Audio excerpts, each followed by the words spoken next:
Hello guys, welcome to our YouTube channel Bong reaction. আমি চলে এসেছি হারকিপ্টে নাটকের ক্লিপ রিয়াক্ট করার জন্য। যেমন আমরা হারকিপ্টে নাটক দেখছিলাম, মজাদার লাগছিল, প্রত্যেকটা এপিসোডই মজাদার, মানে প্রত্যেকটা ক্লিপই মজাদার, সত্যি খুবই মজাদার। মানে শুরু হচ্ছে মজা দিয়ে, শেষ হচ্ছে মজা দিয়ে। আর স্পেশালি এখন আরো বেশি মজা বাড়ছে, মানে যত এপিসোড বাড়ছে তত বেশি মজা বাড়ছে, ইন্টারেস্ট বাড়ছে, তো দারুণ লাগছে। আরো অনেক ক্যারেক্টারের সঙ্গে ইন্ট্রোডিউস হচ্ছে, যেমন মাঝখানে গুল্লা এলো, গুল্লার সঙ্গে মানে আমাদের মুশারিফ করিম ভাইয়া। তো গুল্লা আসার পরে আরো স্টোরিটা মানে এই ইনহ্যান্স হয়েছে বেশি, জমে গেছে একদম।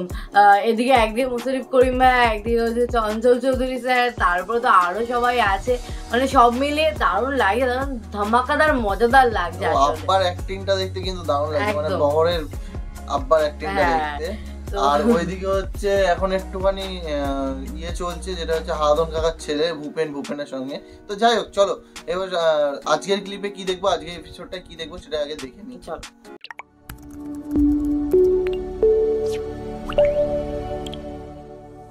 তুলে নিয়ে কয় কি আম বলে বুঝে আবার আজকে কত ইসের কথা, কত সহ্য করবো রে আমি, আর তো সহ্য করা যাচ্ছে না।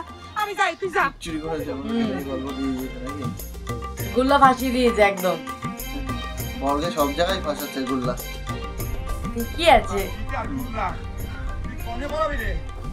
আমি যদি তোর 12টা না বাজাইছি তাহলে পর আমার নাম বহন না। এই ইট দিয়ে যদি তোর মাথা আমি না ছেদিছি। এ বহনে এই শোনে, আমাদের ইটে পাইলে মানুষের মাথা এরকম ছেঁচাই যায়। টাকা দিয়ে যদি ইটখান তোর কিনা লাগতো তাহলে কিন্তু মানুষের মাথা ফাটানোর এত শক্তর হইতো না। দে ইটে দে। ইট দেবো মানে? তুই কি কথা কইছিস শিবানী? বুঝছ না কি করছি? আমি তো বাংলা ভাষায় কথা করছি। তুই আমার ঘরে বাগান থেকে ইটে চুরি করে নিয়ে করে যাচ্ছু। দেখ শিবানী, আবল তবল কথা কইছিস কিন্তু কয়া দিলাম। তোকে গাছে কি ইট ধরে নাকি যে বাগানে আম পড়ার মতো ইট পড়ে থাকবি? আমার ঘরে বাগানে আম পড়ার মতো ইট পড়ে থাকবি কিনা সে কথা তো আমি তোকে কব না। তুই আমার ঘরে বাগান থেকে ইটে নিছু কিনা সে কথা কও। ইটে দি। এই তোর কাছে কি রাখইছে যে আমি তোকে বাগান থেকে ইট দিছি? আমার জানা শেষ, দেখ বাহর ভালো হবে না কিন্তু। তুই আপন পিসির সওয়াল কয়ে গেছে তুই আমার ঘরে বাগান থেকে ইটে চুরি করছু। ইটে দে। ইটে দিয়ে কথা কইছি। এই তুই গুল্লার কথা বিশ্বাস করিস? এই গুল্লা তো এক নম্বরের চিটার রে। ওর মাথা ফাটানোর জন্য আমি ইট নিয়ে ঘুরতেছি। ইটে দিয়ে তুই কথা কইবি। কেরে সেনা এই? তুই কি মনে করছু? দুনিয়ার সকল চিটার আর তুই হচ্ছে ভালো মানুষ না? তোকে আমি চিনি না। তুই দিনে দুপুরে আম ধরে নিয়ে কই যে আমার আম। আর তুই কি মনে করছু তোকে আমি বিশ্বাস করব? ইটে দে। এই শিবানী উল্টো পাল্টা কথা কইলে কিন্তু কাজ না। এইটা আমি কোনে পাইছি তুই জানিস? 7 টাকার ভাড়াতে আমি ইট চাই নিয়ে আইছি। তোর যদি প্রমাণ করবি ইচ্ছা করে কর প্রমাণ। এটা কোম্পানির নাম লেখা আছে এটার পর। আরে ভগবান, দিনে দুপুরে কেমন মিথ্যে কথা কইছ একরা। এই তো বেশি সাবধানে মিথ্যে কথা কয় তোর নামে। তুই আমার ঘরে বাগান থেকে ইটে নিছু, ইটে দিয়ে কথা কব বাহর। দেখছি শিবানী মাথাটা কষিতে পারে কিন্তু। এই একটা ইটের দাম কত জানিস? তোকে বাগানে ইট পড়ে দেওয়া যায় না? তোর মা সারাদিন তো তুই ফালা হয়ে গেল।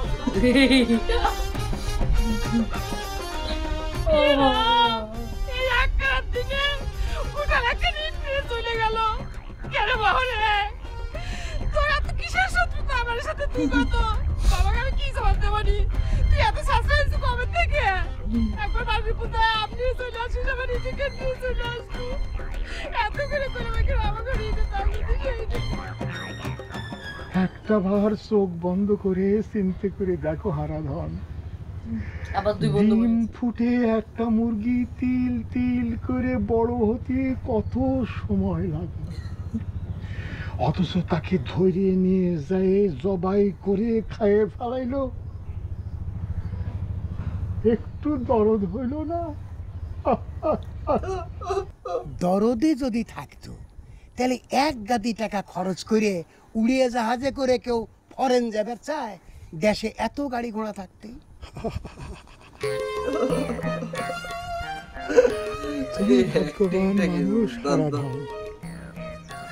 তোমার বউ মরে গেছে।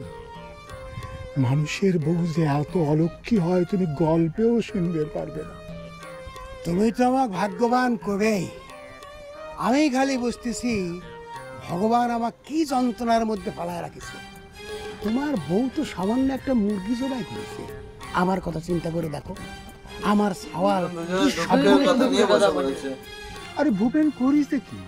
বারবার একই কথা কয়ে যাচ্ছ, ঘটনাটা কি? ঘটনার কথা শুনলে তোমার ভার লাঘব হয়ে যাবে।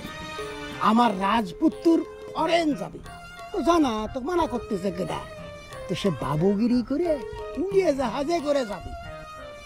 সেই উড়িয়ে জাহাজের ভাড়া 50 থেকে 60,000 টাকা। কও কি টাকা দিচ্ছে কে তুমি? সব সময় তো নাকে কাঁদো, টাকা নাই পয়সা নাই, এখন চোখের পলকে লাখ টাকা বাইর হয়ে যাচ্ছে। তোর কথা না শুনেই তুমি অস্থির হও। আমি এত টাকা কমে পাবো? উইয়ার চেয়ে অর্ধেক টাকায় কেউ যদি কয় যে তোমার ছাওয়ালে কিনে নিলাম, আমি তো তাতেই রাজি হবার পারি। তাই কয়ে উইয়ার ফরেন যাওয়ার টাকা আমি খরচ করব? একদিনে তুমি আমাকে এই চিনলে? তাহলে উড়োজাহাজের টাকার খবর শুনে তুমি অজ্ঞান হচ্ছ কেন? পরের টাকা পরে বুঝো। আমার মতো তোমার যদি নিজের মুরগি যাইত তাহলে তোমাকে আর খুঁজে পাওয়া যাইত না। আমি নজর আলীর জন্যই মাটির উপরে খাড়ায় রয়েছি। হইছে, অত গৌরব করো না। জামাই আসা উপলক্ষে না হয় একটা মুরগি জবাই দিছেই, জামাইটা তো তোমারই নাকি? পরের জামাই ভোজনের কথা চিন্তা না করে নিজের কথা চিন্তা করো গো হারাম। ওই জামাই খাওয়ানোর ভয় তো নিজের মেয়েটা দিয়ে দিলে লাউয়ের বশ করে রাখিস। তাহলে ইটখানার উদ্ধার করতে পারো না শিবানী? পারবো কেমন করে? তোর মামা তো ভাইরা কি এক একটা চোর নাকি, ডাকাত, ধম্ম ডাকাত, বুঝতে পারছু? তাছাড়া দেখ কেমন করে চোখের নিমিষে তোকে মিথ্যাবাদী প্রমাণ করে দিয়ে কইছে কি উমা ইটখান নাকি সাত্তার খানের ভাটায় থেকে কুড়িয়ে পাইছে। হয় সাত্তার খানের ভাড়ায় তো ইটের রিলিফ চলতে আছে।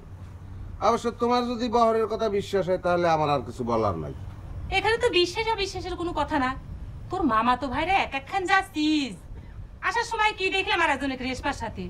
সি সি সি সি, এসব লিলিকতনের কথা মুখে আনতে ঘিন্নে করেছি। উত্তম কুমারের সিনেমা লান না, খারাপ কি তুমি মাগনা সিনেমা দেখলা? হ্যাঁ সারা দেখা করে কার কে সিনেমা দেখতে চাইছি রে? তোর যদি এরকম ইচ্ছা হয় তুই যা সিনেমা দেখে গা, আমরা তো দেখা না, বুঝতে পারছু? এসব কথা করার জন্য নজর কাকার কাছে যাচ্ছিলাম, তুই তো এসে বাধা দিয়ে ফেলালু। হয় মানুষের জিনিস উদ্ধার করার ব্যবস্থা করতে যাই এখন তো সেই জন্য আমি নিজেই দোষী হয়ে গেছি। মেলা উপকার করছু গুল্লা, এখন দয়া করে যা তো, দুপুর হয়ে গেছে, আমার কত কাম পড়ে রয়েছে। কি জানি বেলা যেহেতু দ্বীপ্রহর, তাই তোমার হাতে ডাইল ভাত খাইয়েই যাই। শুনছি যে তুমি নাকি চমৎকার ডাইল পাকাও। ইয়া আমি সব কি কথা কইছো তুই? আমার ঘরে বলে আজকে উপিয়াস, তুই বাড়ি সব বন্ধ, রান্না খাওয়াই নাই। এগুলো কি কও উপাস? আমার রান্না খাই বন্ধ হইল নাকি? চলো কাল তো আর উপাস না, কাইলে আসবো আমি ডাইল ভাত। হ্যাঁ কথা ওইটাই রইল। কি রে মেসে রে, তুই পিয়াট বানাবা না, এইসব কথা কোথা থেকে পাইছু? বাবা বলে এমনি করছে কি সারা সংসারের কাজে আমার লক্ষ্মী ভুরভুর করে, খালি রাধার কাছে যায় পারেই আমি একেবারে সমস্ত কিছু জলে দিয়ে ফেলাই। হাতে রাধা বলে বাবা মুখেই তুলতে পারছে না কতদিন। বুড়া মানুষ পুরান জিভা টেস্ট নষ্ট হয়ে গেছে। আমার রুচিতে কোনো সমস্যা নাই, আর তোমার রান্না যদি একটু খারাপ হয় কোনো সমস্যা নাই, আমি খাইতে খাইতে ওরা ঠিক করে নেবো। তুমি পারলে ডাইলে একটু আম দিও, ঠিক আছে? তাই কথা ওইটাই রইল, কাইলে আসতে আসছি দুপুরবেলা ডাইল। কি ভগবান, এই সাজা করে থেকে এসেছি উপায় হইছে। কপাল যাবে না শুরু হয়ে গেছে। পরের বাড়ি খাওয়ার জন্য তোর এত দিনে কিসের জন্য? তোরে মামার বাড়ি করছিল না, খাইতে গেছি একক তো চেষ্টা করে কর।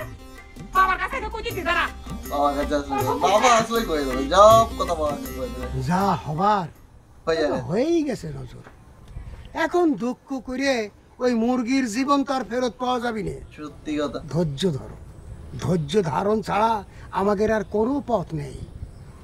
ধৈর্য তো ধরবেরই চাই ভাই, কিন্তু মনটা তো মানে না। আঘাতের উপর আঘাত। চিন্তে করে দেখো, যার উপর নির্ভর করে চলি সেই বহর গোস্তের লোভ সামলাবার না পারে, গোস্ত দিয়ে পেট ভরে ভাত খায় এখন ধোমো ঢেকুর তুলতেছে।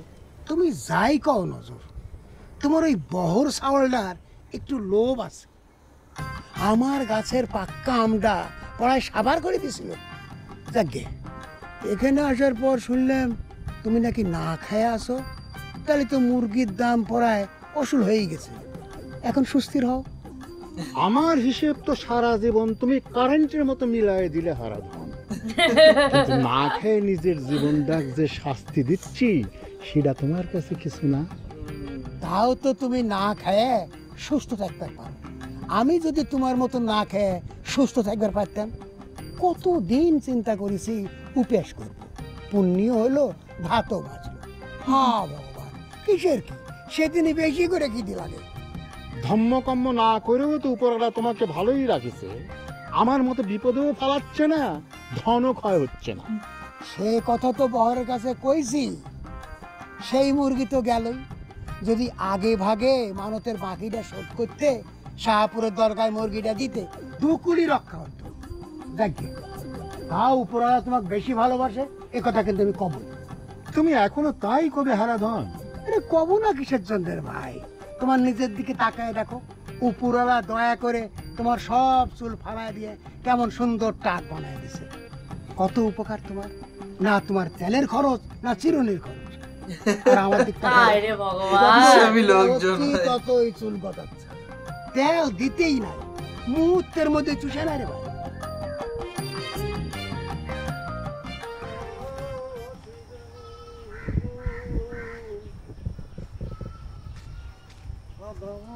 এই ছোট কিছু করবো না। মামা নমস্কার মামা। হ্যাঁ নমস্কার। কে রে বাবুরে গোল্লা, এসব তোরা কি শুরু করিস? নজর আলী তোর নিজের মামা, তার দিকে একটু তাকার লাগে না নাকি? তোরা সকলে মিলে একসাথে হয়ে তাকে মারার ফন্দি করতেছ? কি গনাম নেই, মামার দিকে তো আমি সবসময় তাকাইয়েই থাকি। হ্যাঁ, মামার দিকে তাকাস না তার মুরগার দিকে তাকাস, তা তো দেখাই যেতেছে। এইটা একটা কথা বললেন মামা, এমনি এই মুখরার গোস্ত আমি দেখতেই পারি না। দুলাভাই আইছে বাড়িতে, এখন হের পাতে একটু মুখরা টুকরার গোস্ত না দিলে সেটা তো হের মাইয়ার লেগে অকারলাম না। ওরে বাবা, আমি তো সেই কথাই কয়ে আসলাম, এখন কি করব ক? সেই ছোটবেলার থেকে দেখে আসতেছি তোর মামা একটু কিপটে ধরনের। এই যে একটু কিপটে আমার ধরনের? সংসারে 2 জন মানুষ, তার খরচ কত শুনলি তোর মামা তো হার্ট ফেল করবি। না মামা ঠিকই কইছেন, আপনারা নজর মামার মধ্যে তো আকাশ পাতাল পার্থক্য।